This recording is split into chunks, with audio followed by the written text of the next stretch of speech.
Main রোডের এক নির্জন কোণায় দাঁড়িয়েছিল একটি কুচকুচে কালো জিপ গাড়ি।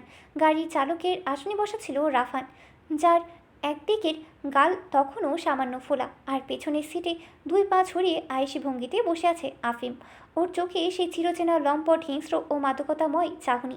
আফিম নিজের হাতে সিগারেট অনবরত টানছিল, আর ধোঁয়াশাগুলো জানলা দিয়ে বাইরে ঝরছিল। রাফান হঠাৎ করেই রোডের দিকে এগিয়ে আসা একটি রিকশা দেখতে পেল। রিকশার ভেতরে বসা দুই তরুণীকে চেনা মাত্রই তার চোখ দুটো চকচক করে উঠল। সে উত্তেজিত গলায় পিছনের দিকে তাকিয়ে বলে উঠল, রাফিন ভাই, ওই যে দেখুন, ওই শালিরা রিক্সা করে এদিকে আসছে। ওদের ওই ডান পাশের চশমা পরা মাগিটাই কালকে সবার সামনে আমার গায়ে হাত তুলেছিল, আমাকে ঠাপ্পুর মেরেছিল। পাশের মেয়েটা ওর বান্ধবী হবে হয়তো। আফিম হাতে সিগারেট একপাশে সরিয়ে দিয়ে জানলা দিয়ে বাইরে তাকালো। সকালের কড়া রোদের আলোয় অরির সেই শান্ত স্নিগ্ধ অবয়বটা দেখা মাত্রই আফিমের চোখের মণিতে যেন এক পৈশাচিক লালসার দাবানল জ্বলে উঠল। আফিমের জীবনে সে বহু খোলামেলা আধুনিক ও আবেদনময়ী সুন্দরী মেয়ে দেখেছে, তবে অরির সেই আকাশি রঙের কলেজ ড্রেসে থাকা নিষ্পাপ মার্জিত ও সাধারণ রূপ যেন সে সবের চেয়ে হাজার গুণ বেশি সম্মোহনী।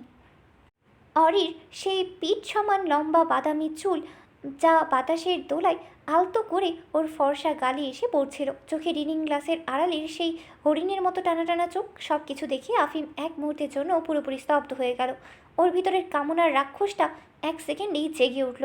ও নিজের শুকনো ঠোঁটটা জিভ দিয়ে চাটতে চাটতে কামুক গলায় বলল, উফ, রাফাইন না, তুই তো এই মালটার রূপের কিছুই বর্ণনা করতে পারিসনি রে। এটা তো আস্ত একটা অপাত্রে ভুরপড়ি। এই শরীরের এই নিষ্পাপ পবিত্র সুবাস তো দূর থেকে আমার ভিতরের রক্তে আগুন ধরিয়ে দিচ্ছে। এই মেয়েটাকে আমার চাই চাই। এর এই তেজি রূপটা আমি নিজের বিছানায় পিষে ফেলবো। আফিম এক মুহূর্ত নষ্ট করল না। ও জিপের দরজাটা এক ঝটকায় খুলে নিচে নামলো। ওর পেছনে রাফান এবং ওর দলের আরও 4-5 জন সশস্ত্র গুন্ডা দলবল নিয়ে অরিদের রিক্সাটার দিকে এগিয়ে গেল এবং মাঝ রাস্তায় রিক্সার গতিপথ রোধ করে দাঁড়ালো। আফিম এবং ওর সন্ত্রাসী সঙ্গবঙ্গদের দেখা মাত্রই রিক্সাওয়ালা ভয়ে কাঁপতে কাঁপতে রিক্সা ব্রেক করলো। আফিম অরির একদম মুখোমুখি এসে দাঁড়ালো। ওর পরনে কালো রঙের শার্ট, বুকের 3টে বোতাম খোলা, গলায় সোনার মোটা চেইন, আর চোখে এক নোংরা কুৎসিত চাউনি। আফিমকে এলাকার সবাই চেনে। ওকে দেখা মাত্র রিক্সাওয়ালা সিট থেকে নেমে ভয়ে রিক্সা ফেলে এক দৌড়ে সেখান থেকে চম্পট দিল। জেবা আফিমকে দেখা মাত্রই আতঙ্কে শিউরে উঠল। ও অরির হাতটা শক্ত করে চেপে ধরল। ও কাঁপতে কাঁপতে ফিসফিসিয়ে বলল, অরি, সর্বনাশ হয়েছে। এই লোকটা এই এলাকার সবচেয়ে বড় কুখ্যাত খুনি আর মস্তান, আফিম খন্দকার। ও বড্ড খতরনাক রে আরি। পুলিশও ওর কিচ্ছু করতে পারে না। চল, আমরা রিক্সা থেকে নেমে উল্টো দিকে পালাই। অরি জেবাকে শান্ত করার জন্য ওর হাতটা একটু চাপ দিল। ওর নিজের ভেতরের রাগটা তখন ফুটন্ত লাভার মতো ফুটছিল। কালকের সেই রাফানের ঘটনার পর আজ আবার ওর দলের প্রধান খোদ এখানে এসেই পথ আটকাচ্ছে। অরি রিক্সা থেকে নেমে সোজা হয়ে দাঁড়ালো। ও নিজের চোখ দুটো শক্ত করে আফিমের চোখের দিকে তাকালো। ওর চোখে কোনো ভয়ের লেশ মাত্র ছিল না, ছিল কেবল তীব্র জমাটবদ্ধ বিরক্ত আর ঘৃণা। আফিম অরির আরও এক কদম কাছাকাছি এসে ওর শরীরের সুবাস নেওয়ার ভঙ্গি করল। সে অরির আপাতমস্তক নিজের নোংরা দৃষ্টি দিয়ে মেপে নিয়ে অত্যন্ত কুৎসিত গলায় হেসে বলল, কি অবস্থা সুন্দরী? কালকে আমার দলের ছেলের গায়ে হাত তোলার সাহস দেখিয়েছো। তোমার এই নরম ফর্সা হাত দুটো তেজ তো বড্ড বেশি দেখছি। তা আফিম খন্দকারের নাম তো নিশ্চয়ই শুনেছো, নাকি শোনোনি? এই শহরের লিখিত রাজার আমি। এই শহরের লিখিত রাজা আমি। রাজার প্রসাদের সাথে এমন বেয়াদবি করতে নেই মনি। রাফান পাশ থেকে দাঁত কেলিয়ে বলল, আফিন ভাই, কালকে এই মাগিটা বড্ড লাফাইছিল। আজকে ওর সব তেজ জল বানাই দেন। অরি চিবুক শক্ত করে রাফানের দিকে তাকিয়ে বলল, মুখ সামনে কথা বলবি লম্পটের দল। রাস্তার জঞ্জাল, রাস্তায় থাক, পথ ছাড় আমাদের। আফিম শব্দ করে হেসে উঠল। সেই হাসিতে এক পৈশাচিক উল্লাস। ও অরির গ্লাসের দিকে আঙ্গুল তাক করে বলল, আহা, রাগলে তো তোমাকে আরো সুন্দর লাগে হুড়পড়ি। শোনো মেয়ে, আমার বিছানায় একবার এলে তোমার এই রূপের তেজ আমি এক রাতেই এমন ভাবে ঠান্ডা করে দেবো যে তুমি নিজেই সারা জীবন আমার দাসী হয়ে থাকার ভিক্ষা চাইবে জান। আফিমের এই চরম নোংরা অশ্লীল ও কুৎসিত কথাগুলো অরির কান দিয়ে মগজে পৌঁছাতেই ওর ভেতরে সমস্ত ধৈর্য, ভদ্রতা আর সংশয়ের বাঁধ এক সেকেন্ডে চূর্ণ বিচূর্ণ হয়ে গেল। ও নিজের বাবার সেই শান্তির উপদেশের কথা এক মুহূর্তে সম্পূর্ণ ভুলে গেল। এই ধরনের পৈশাচিক জানোয়ারের সামনে ভদ্রতা দেখানো মানে নিজের আত্মসম্মানকে জ্যান্ত কবর দেওয়া। যেবা অতিরিক্ত ভয় পেয়েই বলল, ভাইয়া প্লিজ আমাদের যেতে দিন, আমাদের পরীক্ষা আছে, আমাদের ছেড়ে দিন। চুপ কর জেবা, এদের মতো জানোয়ারদের কাছে অনুমতি চাচ্ছিস কেন? আফিম বাঁকা হেসে বলল, বা খাঁচার পাখি তো দেখি ভালোই ডাকতে পারে। তা আমার ডেরায় চলবা নাকি এখানেই? আফিম ওর নোংরা কথাটি শেষ করার সুযোগই পেল না। পুরো রাস্তাবাসীকে স্তব্ধ করে দিয়ে সমস্ত চরাচর কাঁপিয়ে একটা বিকট চটাস শব্দ হলো। অরি আর এক সেকেন্ডও সময় নষ্ট করেনি। ও কোনো কথা না বলে এক ঝটকায় নিজের ডান পায়ের শক্ত চামড়ার কলেজ জুতোর পা থেকে খুলে ফেলেছিল এবং নিজের শরীরের সমস্ত শক্তি দিয়ে এক জায়গায় করে ওটা দিয়ে আফিমের গালে এক মস্ত বড় থাপ্পড় কষিয়ে দিল। জুতোর জোর এতটাই তীব্র আর আকস্মিক ছিল যে আফিমের মাথাটা এক ঝটকায় বাম থেকে ঘুরে গেল। ও দুই কদম পিছিয়ে গেল। জুতোর শক্ত সোল এর আঘাতে ওর ঠোঁটের কোণ ফেটে ফিনকি দিয়ে তাজা লাল রক্ত বের হয়ে এলো। ওর সেই শ্যামলা গালে জুতোর সোল এর নিখুঁত দাগটা স্পষ্টই বসে গেল। চারপাশের সাধারণ পথচারী, অন্যান্য রিক্সা চালক আর রাস্তার ধারের দোকানের মানুষজন এই দৃশ্য দেখে আক্ষরিক অর্থে চোখ বড় বড় করে নিঃশ্বাস বন্ধ করে স্তব্ধ হয়ে দাঁড়িয়ে রইল। কেউ একটা টু শব্দ করার সাহসই পাচ্ছিল না। এই শহরের আফিম খন্দকারের মতো সন্ত্রাসীর গালে একটা কম বয়সী মেয়ে জুতো দিয়ে থাপ্পড় মেরেছে। এই অলৌকিক অকল্পনীয় দৃশ্য দেখার জন্য কেউ প্রস্তুতি ছিল না। রাফাত আর ওর দলের চামচারা তো হতভম্ব হয়ে রেখে একদম ফায়ার হয়ে গেল। তারা চট করে পকেট থেকে ছুরি বের করতে চাইল। অরি অত্যন্ত শান্ত ভঙ্গিতে জুতাটা আবার পায়ে পরে নিল। ও আফিমের দিকে তীব্র বাজ্র কঠিন ও ঘৃণার দৃষ্টিতে তাকিয়ে অত্যন্ত শুদ্ধ ও কড়া ভাষায় বলল, মুখ সামনে কথা বলবি, কুৎসিত জানোয়ার। মানুষ হতে পারিসনি, অন্তত ভদ্র হতে শিখ। নয়তো এই জুতো দিয়ে না তোর মতো লম্পটদের নোংরা মুখ আমি প্রতিনিয়ত থেতলে দিতে পারি। নিজের নোংরা লালসা নিজের নোংরা ডোবায় গিয়ে দেখাবি। রাস্তায় মেয়েদের দিকে চোখ তোলার আগে নিজের কাফনের কাপড় কিনে রাখিস। আমাদের পথ থেকে সর। কথাটা শেষ করে অরিয়ার এক সেকেন্ডও আফিমের বা ওর দলের কোনো প্রতিক্রিয়ার জন্য দাঁড়ালো না।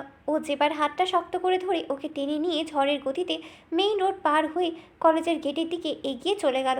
যেবা তো তখনও ভয়, বিস্ময় আর আতঙ্কে কাঁপছিল। ও শুধু বান্ধবীর এই রুদ্রচণ্ডী ভয়ঙ্কর রূপ দেখে স্তব্ধ হয়ে জাদু মন্ত্রের মতো ওর পেছনে পেছনে ছুটছিল।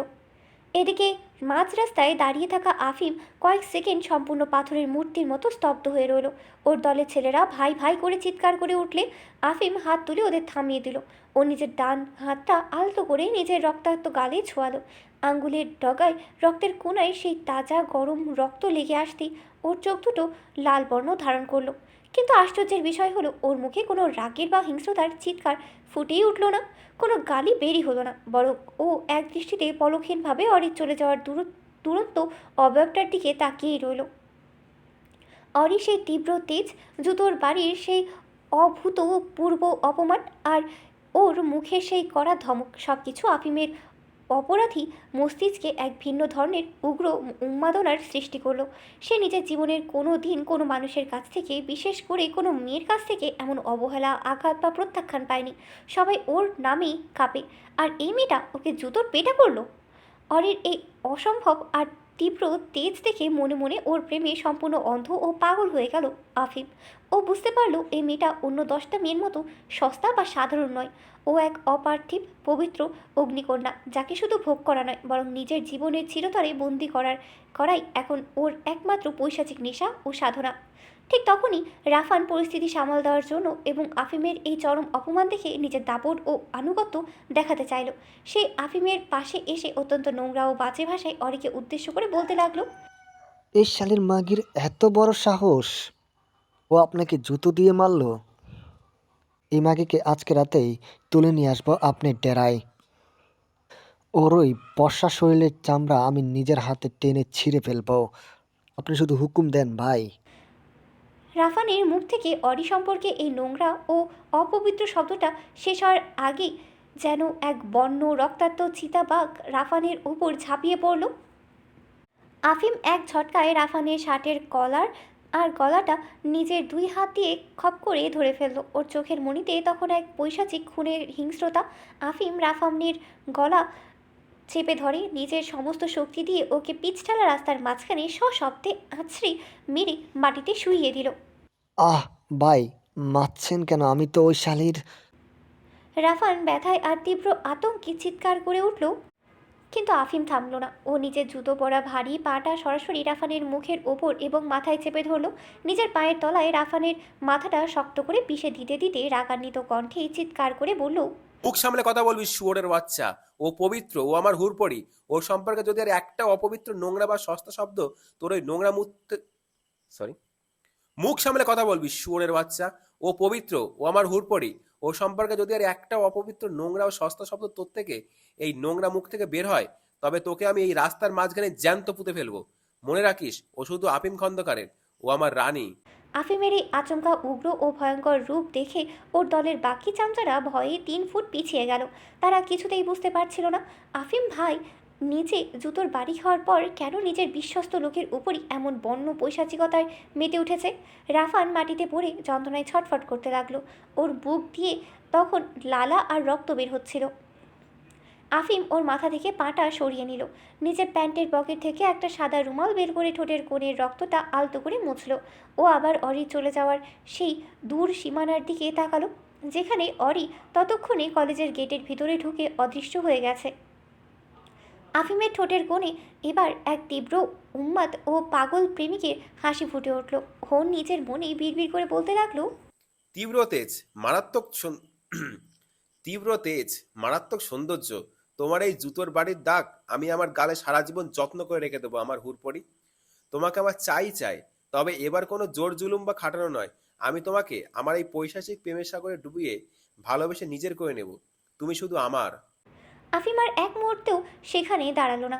ও নিজের জিপ গাড়ির দিকে ধীর দর্পিত পায়ে হেঁটে গেল। আর ওর দলের লোকেরা তখন কাঁপতে কাঁপতে রাফানকে মাটি থেকে টেনে তুলতে ব্যস্ত হয়ে পড়ল। পুরো এলাকা জুড়ে তখনও এক অদ্ভুত নীরবতা বিরাজ করছিল। মৃধানিবাসে সুপরিসর এবং রাজকীয় শয়ন কক্ষে এক অদ্ভুত নীরবতা বিরাজ করছিল। জানলার ভারী সিল্কের পর্দাগুলো আংশিক টানা, যার আড়াল থেকে আসা দুপুরের তপ্ত আলো ঘরে আসবাবপত্রের ওপর এক ধরনের মায়াবী ছায়ার সৃষ্টি করেছে। বিশাল কিং সাইজ বেডের একপাশে হেলান দিয়ে বসেছিল শাড়ি, ডান হাতটি সাদা ব্যান্ডেজে মোড়ানো, যা ওর সুঠম অবয়বে এক ধরনের ক্লান্ত অথচ ধারালো আভিজাত্য ফুটিয়ে তুলেছে। ওর বাঁ হাতে থাকা কাচের গ্লাসে বরফকুচি দেওয়া ঠান্ডা পানি, যা ও অলস ভঙ্গিতে নাড়ছিল। বরফের টুকটাং শব্দটা ঘরের নিস্তব্ধতা ভাঙার চেষ্টা করছিল বারবার। সোফার এক কোণে অপরাধীর মতো মাথা নিচু করে দাঁড়িয়েছিল আলভি। আলভির পরনে ফর্মাল শার্ট, কপালে বিন্দু বিন্দু ঘাম জমেছে। ঘরের ভেতরের এয়ার কন্ডিশনের ঠান্ডা বাতাসও ওর ভিতরের ভয় এবং উত্তেজনাকে প্রশমিত করতে পারছিল না। ও খুব ভালো করেই চেনে ওর এই খ্যাপাটি বসকে। কখন যে কার কপালে কোন শনি ডেকে আনেন তা স্বয়ং বিধাতাই ভালো জানেন। শারিম গ্লাসের শেষ চুমুকটা দিয়ে ওটা ধপ করে পাশের সাইড টেবিলে রাখলো। ও সেই তীক্ষ্ণ গাঢ় চোখের মণি দুটো এবার সরাসরি আলভির মুখের উপর স্থির হলো। ও নিজের অবাধ্য চুলগুলো বাম হাত দিয়ে একটু পেছনের দিকে ঠেলে অত্যন্ত গম্ভীর কণ্ঠে ডাকলো, আলভি। আলভি এক লাফে সোজা হয়ে দাঁড়িয়ে আমতা আমতা করে বলল, জি জি বস, বলুন কোনো আদেশ? শারিম বিছানা থেকে নিজের দীর্ঘ ও সুঠাম শরীরটা নিয়ে অত্যন্ত চপটে ভঙ্গিতে নেমে দাঁড়ালো। ওর পরনে নেভি ব্লু কালারের লিলেন শার্ট, যার ওপরের দুটো বোতাম খোলা। ও আলভির দিকে এক কদম এগিয়ে এসে সোজা নিজের হাত ঘড়ির দিকে তাকালো। ঘড়ির কাঁটা তখন দুপুর 12টা ছুঁয়ে 45 মিনিট ছুঁই ছুঁই করছে। শারিমের ঠোঁটের কোণে সেই চিরচেনা চতুর ও বাঁকা হাসিটা আবার ফুটে উঠল। ও অত্যন্ত শান্ত কিন্তু দৃঢ় গলায় বলল, গাড়ি বের করো, চন্দ্রিমার পরীক্ষার কেন্দ্রে যাব। আমার বউকে রিসিভ করে নিয়ে আসার দায়িত্বটা তো আইনত এবং নৈতিকভাবে আমারই, তাই না? শারিমের মুখে এই কথাটি শোনা মাত্রই আলভির চোখ দুটো আক্ষরিক অর্থেই কপালে উঠে গেল। ও নিজের কানকে বিশ্বাসই করতে পারছিল না। ও হাঁ করে বসের দিকে তাকিয়ে রইল, যেন ও এইমাত্র শুনলো যে স্বর্গের কোনো দেবতা মৃত্যে এসে রিক্সা চালাবেন। আলভি নিজের মাথা চুলকাতে চুলকাতে অত্যন্ত অবিশ্বাস্য গলায় বলল, হ্যাঁ বস, আপনি এই অবস্থায় এই ভাঙ্গা হাত আর অসুস্থ শরীর নিয়ে পরীক্ষা কেন্দ্রে যাবেন, তা আবার ম্যামকে রিসিভ করতে? আপনি কি ভুলে যাচ্ছেন আপনি দেশের বর্তমান শিক্ষামন্ত্রী? আপনার একটা আলাদা প্রোটোকল আছে। আপনার একটা বিশাল সম্মান আছে। আপনি যদি হুট করে কোনো গার্লস কলেজের সামনে গিয়ে নিজের বইয়ের জন্য অপেক্ষা করতে শুরু করেন, তবে তো মিডিয়া আর আমজনতা আপনাকে প্রশ্ন করে গিলে খাবে। তাছাড়া শারিম আলভির ওর কথা শেষ করার সুযোগই দিল না। ও নিজের জলজল করা চোখ দুটো আলভির মুখের উপর এনে অত্যন্ত ঠান্ডা অথচ বিপজ্জনক গলায় বলল, চুপ কর আলফি, তোমার এই অতিরিক্ত জ্ঞান বিতরণ আমার একদম পছন্দ হচ্ছে না। আমি খুব ভালো করে জানি আমি কে, কিন্তু তার চেয়েও বড় সত্য হলো আমি আরিশান মৃধার ছেলে এবং চন্দ্রিমা ওরফে অডির বিবাহিত স্বামী। তুমি কি সকালের ওই দৃশ্যটা খেয়াল করোনি? আমার এই দুগ্ধ শুভ্র হরিণীটার রূপ কতটা মারাত্মক সুন্দর। এই জগৎ সংসারের লম্পটার শকুন্তর তো অভাব নেই। আমার অমন সুন্দর বউটার উপর যদি বাইরের কোনো ছোট লোকের বা ফালতু মানুষের নজর চলে যায়, তবে সেই চোখ দুটো আমি নিজের হাতে উপরে ফেলব। তার চেয়ে অনেক ভালো নিজের সম্পত্তির আগে থেকে নিজেই পাহারায় রাখো। আমার বউকে আমি গিয়ে নিয়ে আসবো, এতে লজ্জার কি আছে? আলভি নিজের কপালে হাত দিয়ে একটা দীর্ঘশ্বাস ফেলে মনে মনে বলল, হায় রে খবিশ বেটা, নিজের বিয়ের কথা দুনিয়ার কাছ থেকে লুকাই রাখছে, আবার এখন মজলুর মতো প্রেম উতলাইয়া উঠতেছে। কপাল আমার ভাঙ্গা, নাইলে এই পরীর পাশে আজকে আমি থাকতাম। তবে মুখে অত্যন্ত মিনিত হয়ে বলল, কিন্তু স্যার, আপনার সিকিউরিটি, আপনার বাবা ওরফে রাষ্ট্রমন্ত্রী মহোদয় যদি জানতে পারেন যে আপনি এই অবস্থায় প্রোটোকল ছাড়া বাইরে গেছেন, তবে উনি ওনার স্পেশাল ফোর্স দিয়ে আমার চামড়া তুলে নেবে। আপনি এখনও পুরোপুরি সুস্থ নন। আপনার ডান হাতের ক্ষতটা। আলভি, আমি তোমাকে গাড়ি বের করতে বলছি, তর্ক করতে বলিনি। শারিমের গলার স্বর এবার এক ধাক্কায় বেশ কয়েক ধাপ উঁচুতে উঠে গেল। ঘরের বাতাস যেন ওর সেই পুরুষালী কণ্ঠের ভারে থমকেই গেল। আমার সুস্থতা নিয়ে তোমাকে ভাবতে হবে না, so don't waste my time, just get the car ready. বসের সেই চূড়ান্ত সিদ্ধান্তের সামনে আলভির আর কোনো কথা বলার সাহস রইল না। ও দ্রুত মাথা নিচু করে ঘর থেকে বেরিয়ে গেল গাড়ি প্রস্তুত করতে। শারিম আয়নার সামনে গিয়ে দাঁড়ালো। নিজের বাঁ হাত দিয়ে শার্টের কলারটা একটু ঠিক করে ও আয়নায় নিজের প্রতিচ্ছবি দেখল। ওর চোখে প্রেমিকের চাউনি। নিজের মনে নিজেই বিড়বিড় করে বলছে, আজকে তোমাকে আমি আমার এই ভালোবাসার জালে বন্দি করেই ছাড়বো চন্দ্রিমা। তুমি যতই পালাও, এই শাড়ি মৃধার বুক ছাড়া তোমার আর কোনো আশ্রয় নেই। দুপুর 1:15 গার্লস কলেজের মেইন গেটের সামনে তখন উপচে পড়া ভিড়। অভিভাবক, সাধারণ পথচারী আর হরেক রকমের যানবাহনের কোলাহলে চারপাশটা একদম মুখরিত। ঠিক তখনই কলেজের ঠিক সামনের রাস্তায় এক কোণে এসে থামলো সেই কুচকুচে কালো প্রাডো গাড়িটি।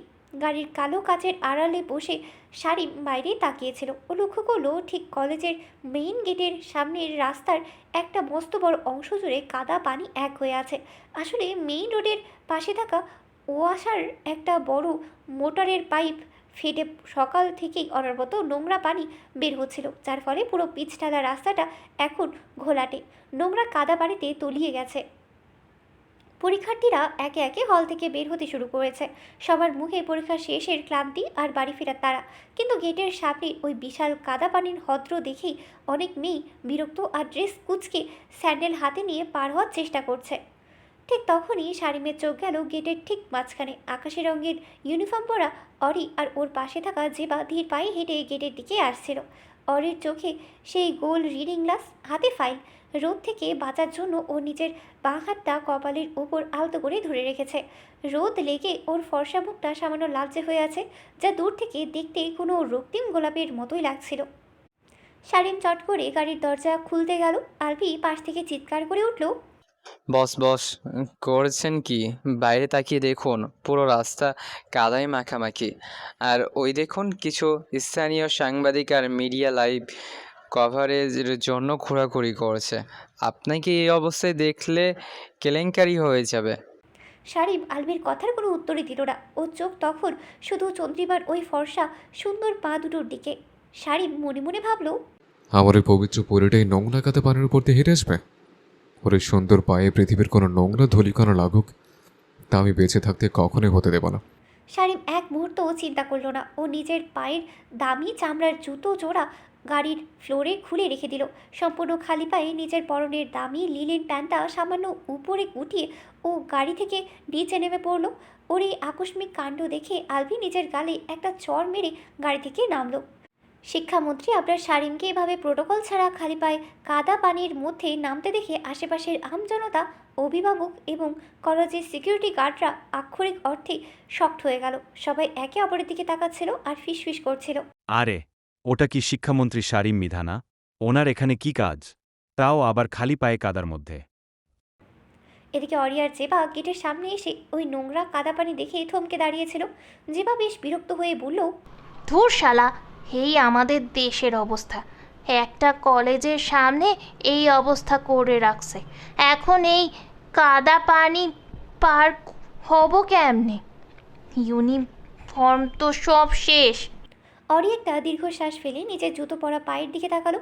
এরপর যেই মাত্র এক পা কাদার দিকে বাড়াতে যাবে, ঠিক তখনই চারপাশের মানুষের গুঞ্জন আর কোলাহল ভেদ করে এক অত্যন্ত পরিচিত গম্ভীর ও অতিশয় পুরুষালী কণ্ঠস্বর ভেসে এলো। একদম এক পাও সামনে বাড়াবে না চন্দ্রিমা। কণ্ঠস্বরটি শোনা মাত্রই অরির পুরো শরীরটা যেন বিদ্যুৎ স্পষ্টের মতো কেঁপে উঠল। ও অত্যন্ত অবাক হয়ে নিজের চশমাটা নাকের উপর ভালো করে চেপে ধরে সামনে তাকালো। সামনে তাকানো মাত্রই ওর চোখের মণি দুটো স্থির হয়ে গেল।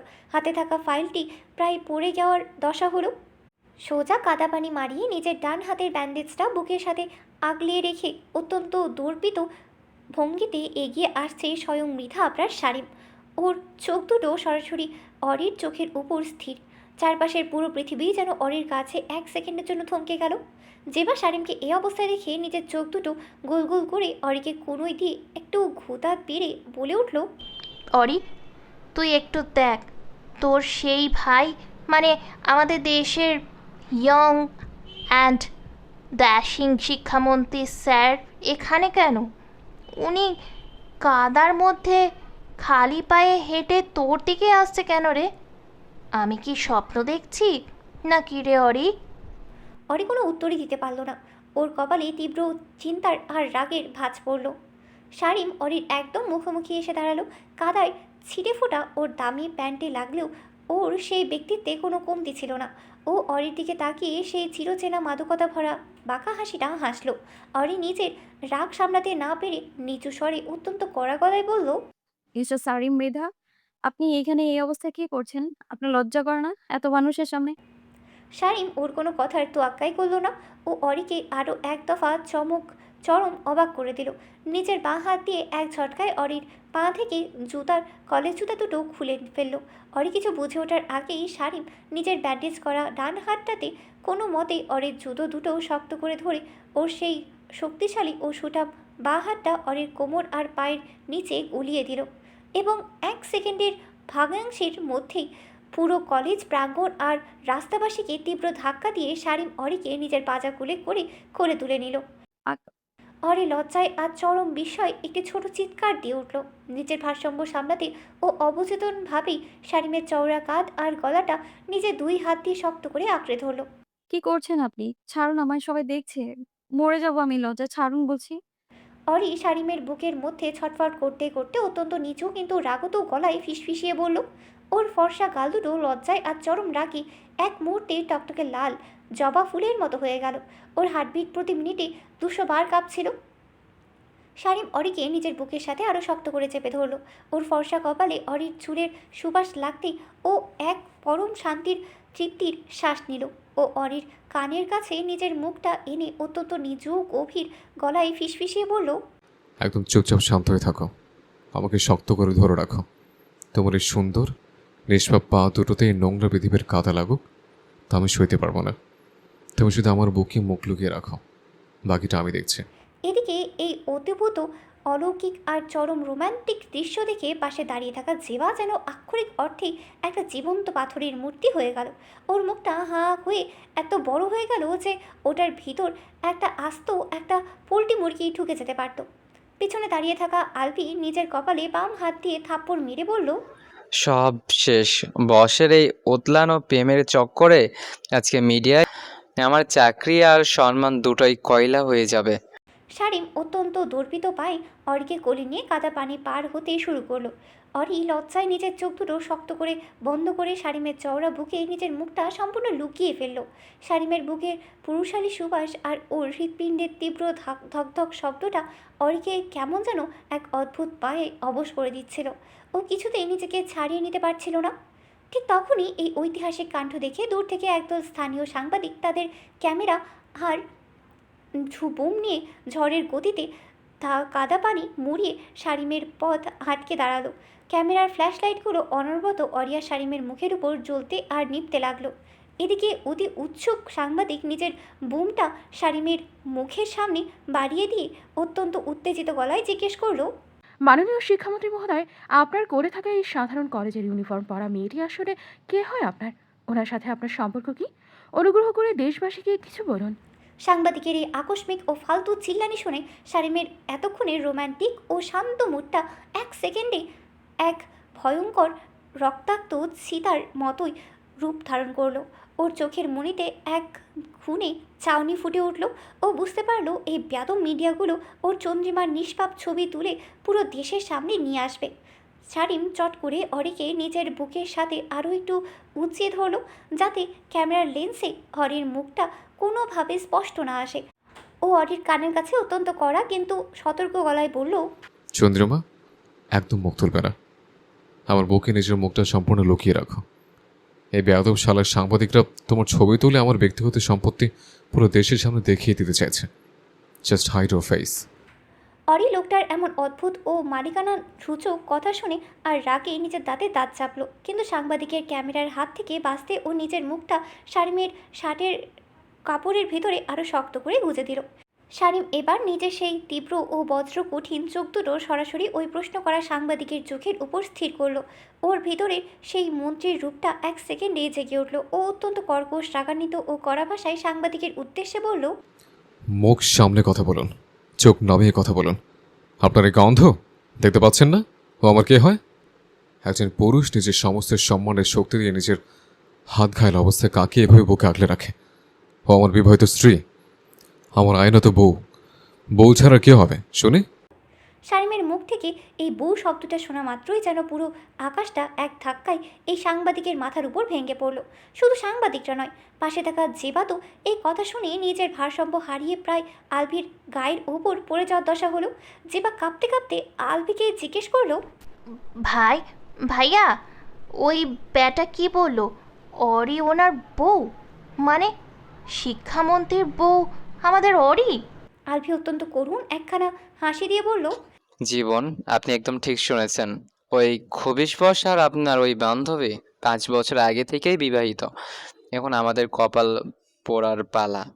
এদিকে এই সাংবাদিকটি শারিমের এই রুদ্ররূপ দেখে সামান্য থতমত খেয়েও নিজের টিআরপি বাড়ানোর জন্য আবার আমতা আমতা করে বলল, কিন্তু কিন্তু মন্ত্রী মহোদয়, আপনি তো কখনো নিজের বিয়ের কথা দেশবাসীকে জানাননি।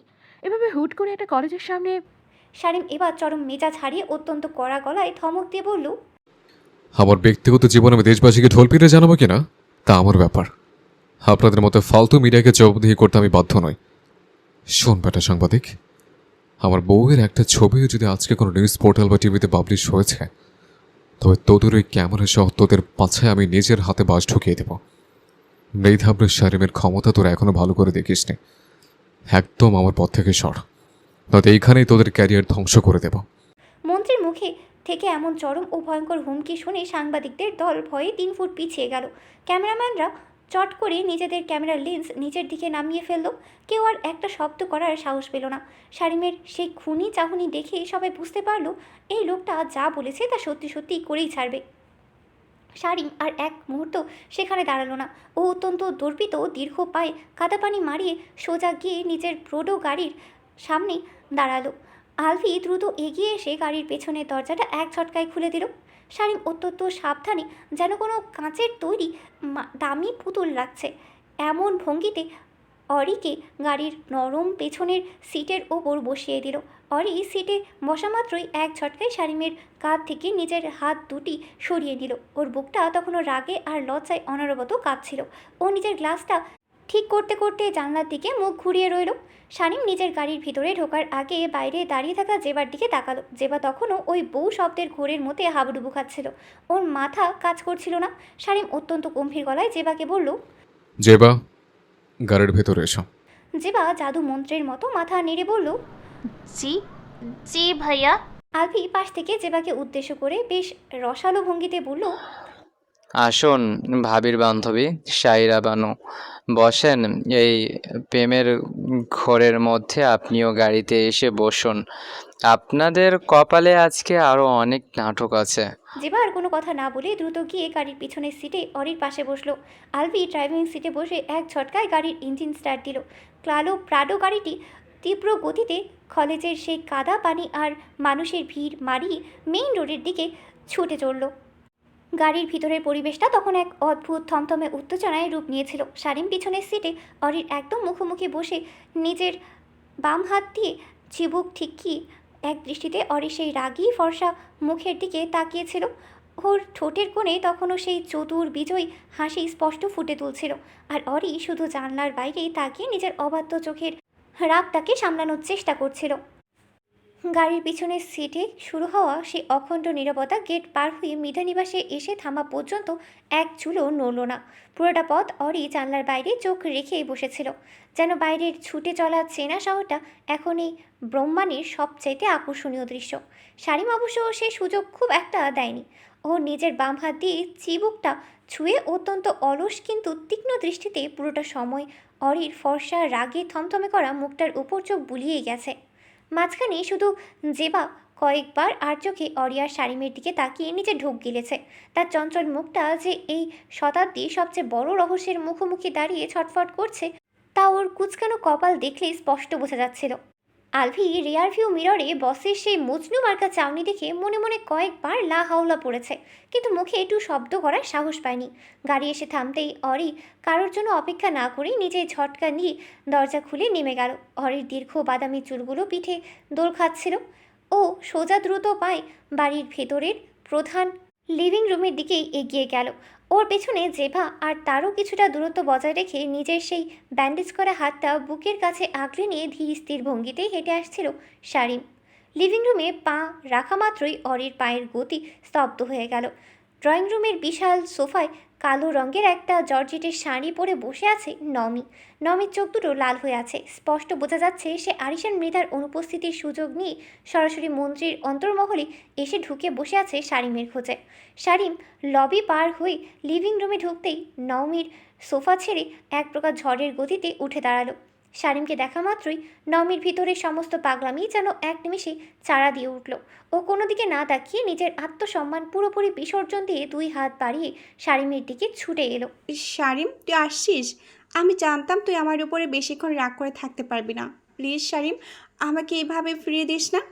নমি শারিমকে জড়িয়ে ধরার জন্য একেবারে গায়ের ওপর এসে পড়তে চাইল, কিন্তু শারিম তো অন্য ধাতুতে গড়া। ও নমির এই নির্লজ্জ ধেয়ে আসা দেখেই এক সেকেন্ডের মধ্যে নিজের দীর্ঘ শরীরটাকে ডানে সরিয়ে নিল এবং সোজা গিয়ে দাঁড়িয়ে থাকা অরির পেছনের অংশে নিজেকে লুকিয়ে ফেলল। 18 বছরের অরি, যার উচ্চতা শারিমের চওড়া ছাতির সমান, সে হঠাৎ করে নিজের সামনে শারিমের মতো 6 ফুট 2 ইঞ্চির এক বিশাল পুরুষকে ঢাল হিসেবে দাঁড়িয়ে পড়তে দেখে চরম থতমত খেয়ে গেল। শারিম অরির দুই কাঁধ নিজের বাম হাত দিয়ে আলতো করে ধরে ওর পিছনে পুরোপুরি আত্মগোপন করার ভান করলো। ওর মুখটা অরির কানের একদম কাছে নিয়ে এসে অত্যন্ত ভীতু ও অসহায় বাচ্চাদের মতো সুর করে কিন্তু লিভিং রুমে উপস্থিত সবার উদ্দেশ্যে শোনানোর জন্য পরিষ্কার গলায় বলে উঠল, দেখো বউ, দেখো এই নির্লজ্জ বেদে কিভাবে তোমার জোয়ান মরদ জামাইকে মাছ দুপুরে সবার সামনে খপ করে ধরতে আসে। এই হেদি একটা আস্ত ডাইনি রে বউ। এর আগেও একবার আমি কিছু বুঝে ওঠার আগে আমার টাই ধরে টান মেরে ঠোঁটে কামড় বসাই দিছে। একদম জবরদস্তি কইরে আমার ঠোঁটের পবিত্র কিস খায় নিছে। অথচ ওই কিসটা তো আইনত এবং নৈতিকভাবে তোমার ঘর কথা ছিল। চন্দ্রিমা, তুমি থাকতে এই বেদুইন বেডি আমার ঠোঁটের কোমরে তো নষ্ট করে দিছে। তুমি এর একটি বিচার করো বউ। শারিমের মুখে অদ্ভুত কথা শোনা মাত্রই অরির ফর্সা মুখের চামড়া যেন বিরক্তি আর রাগে রিয়্যাক্ট করে উঠল। ও নিজের ঘাড় ঘুরিয়ে শারিমের দিকে তাকানোর চেষ্টা করলো, কিন্তু শারিম ওকে শক্ত করে ধরে রেখে নমির দিকে আঙ্গুল উঁচিয়ে রইল। জেবা এক কোণে দাঁড়িয়ে এসব মেলো ড্রামা দেখতে লাগলো। ওর মনে হলো সে কোনো দামি মাল্টিপ্লেক্সে বসে লাইভ পারিবারিক comedy plus romantic thriller cinema দেখছে। আর আলভি, যে মাত্র লিভিং রুমে পা রেখেছিল, সে শারীমের এই কুমারিত্ব নষ্টের ঐতিহাসিক ভাষণ শুনে দরজার চৌকাঠেই ধাক্কা খেয়ে প্রায় পড়েই যাচ্ছিল। তবে আলভির চোখ তখন সোজা গিয়ে পড়ল কালো শাড়ি পরা ছেদি চেহারার নমির ওপর। আলভির বুকের বাঁ পাশে কেমন যেন একটা উলট পালট হয়ে গেল। ও নিজের শার্টের পকেটে হাত দিয়ে বুকটা চেপে ধরল, মনে মনে বলল, আহ, কি মারাত্মক ভালোবাসা! এই মেয়েরে যে নিজের করতে পারবে, তার জীবন তো তেজপাতা হইলেও সার্থক। আলভি প্রথম দেখাতেই নমির ওই জিদ্দি রূপের প্রেমে হাবুডুবু খেতে শুরু করলো। এদিকে নমি তো শারিমের কথা শুনে এবং শারিমকে একটা পিচ্চি মেয়ের পিছনে ওভাবে লুতুপুতু করে লুকিয়ে থাকতে দেখে রাগে অন্ধ হয়ে গেল। ও অরির দিকে নিজের তর্জনী উঁচিয়ে তীব্র কর্কশ গলায় চেঁচিয়ে উঠল, শারিম, তুই বাচ্চার পেছনে লুকিয়ে কি ফালতু তামসা করছিস? আর তুই একে বারবার বউ বউ বলে কি নাটক করছিস? হ্যাঁ,